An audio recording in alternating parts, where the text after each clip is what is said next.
Okay, I know what you're thinking. Jackson, Smudge, Honey Sweetums. That's 2 videos about social media in a row. How are you even making these? You don't talk to people. Well, firstly, that's rude, and secondly, you don't need to be liked to use Twitter.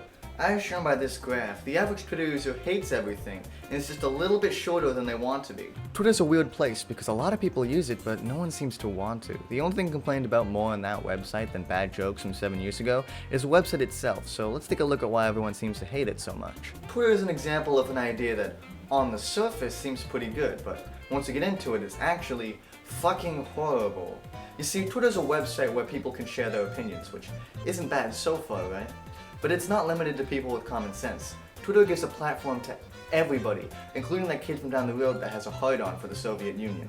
At first this is a small problem, but then he gains a following and suddenly there's 22,000 people joking it to the beat of the USSR's anthem. But even that's tiny in comparison to the many, many worse communities that have spawned on Twitter. For example, maps. But what if I can't find my way to the dumbass convention, Jackson? Well, you see, that's not what I mean by maps. I don't know how to put this into words that YouTube would enjoy me saying, so I'm just gonna say it's a group of people who are trying to normalize a crime that most people think is terrible and involves pedophilia. They're trying to justify pedophilia. Now, a good portion of these accounts are epic trolls, but it still does leave some people who genuinely think it's cool to like kids, as long as they don't act upon those desires, which I shouldn't have to be the one to tell you how dumb that is. Anyway, moving on to something a little less gross. Okay, maybe I shouldn't have started with the actual pedophiles. That kind of set the bar a little high in terms of shitty people, but before I move on, I'd like to clarify that I am in no way saying whomever I talk about next is worse than literal pedophiles, okay? Okay. Top 10 people worse than literal pedophiles. Number 10. A child. Now, Twitter is also home to something called stans, and a stan is a fan of something. Or, I would call them a fan of something, but they can't seem to make up their minds on whether they actually like the person they're standing or not. Now, some of these people can be nice, and you can actually hold a rational conversation with them, but others spam their creators shit on unrelated topics and call people slurs. So, I'm not going to go too far in depth as to provoke them, but I'm just going to say that some groups of stans blight on society, but I'm not gonna name names. Do I feel their power? Yes. Should I have admitted to them that I feel their power?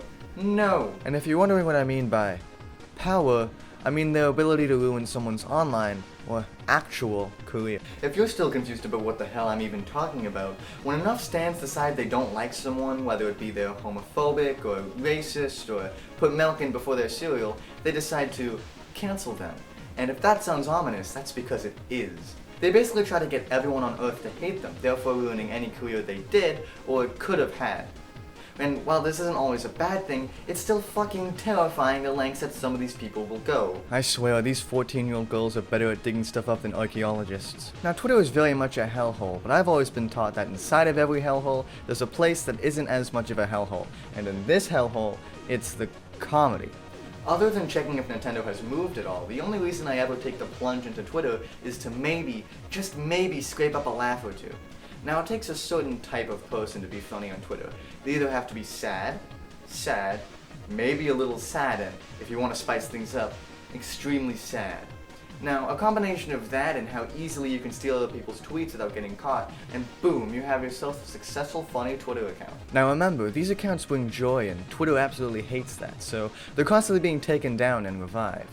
That being said, does having a successful Twitter account make you any less sad?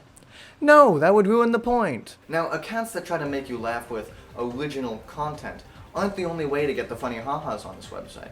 There are probably a million meme pages constantly stabbing and stealing from each other, which is why, unless you want the same epic monkey meme on your timeline 10 times in a row, it's probably a safe bet to only follow 1 or 2 of them.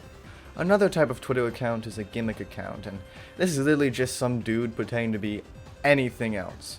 Now, this is usually called role-playing, but I don't think they're ready for that can of worms to be opened. Now, the humor of these accounts usually boil down to something like, person says thing inappropriate that they usually would never say, like Mario saying fuck.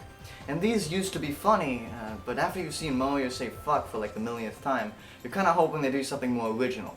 like Luigi saying fuck. Another type of gimmick account is the type that's kind of like a merge between the first two funny accounts I talked about. It's a meme page that focuses on posting memes pertaining to a certain something or someone, and they usually follow the naming format of blank out of context. Now these are very targeted towards the audience of said thing or person, and if you're not within that target audience, then, well, you're not going to like the account at all, so you might as well just click off of it. Some people use Twitter for important things like news or politics, but what if you don't like funnies and want to remain blissfully ignorant about the state of the world? Well, Twitter is not the place for you. You see, I know next to nothing about politics, yet looking at the trending tab still makes me sad. I always go there hoping something like, Luigi said fuck, will be trending and not, another person died. Did you know another person died? People can die and another one just did. Nowadays, it seems like the best news we can get from Twitter is, the servers are down temporarily, you are free now. But you might be wondering to yourself alone in your room with absolutely no one around to hear you, is there any correct way to use Twitter.com? And the answer is yes. Don't.